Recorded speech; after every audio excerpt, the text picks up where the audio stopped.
back to Powering Your Productivity.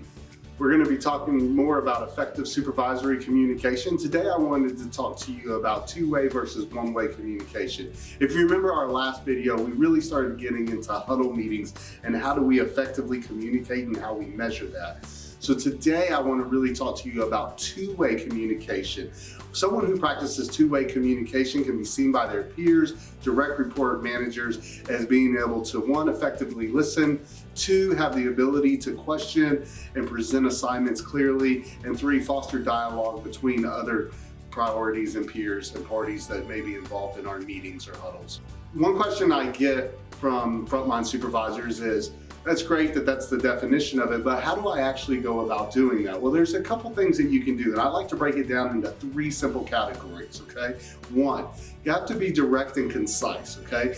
When you use vagueness, that actually leads to misinterpretation. So if our assignments are vague or we're not being very direct in what we're asking for, we should not expect the result in which we're trying to get. So we want to ensure that we make sure that our assignments or our delivery is very direct and concise and that we have understanding of what it is we're trying to get accomplished.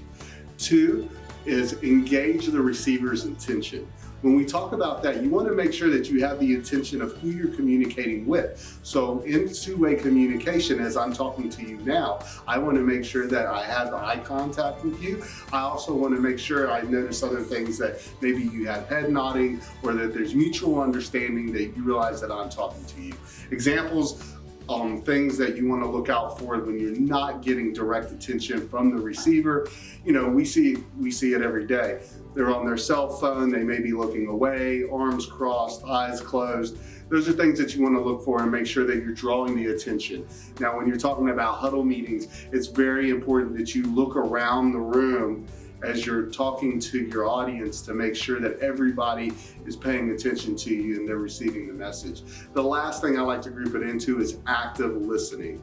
This is a very big concept, so don't hear what someone is saying, actually listen to what they're saying. And when we say active listening, that means that I have the ability to repeat back to you what you've told me, so that way we are on the same page and we understand exactly what we're trying to get completed for the day.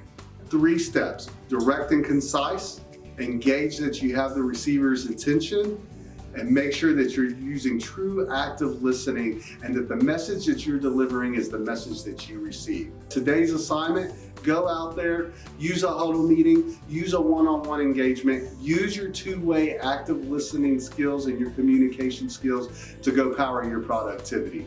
We look forward to seeing you next time. See you soon.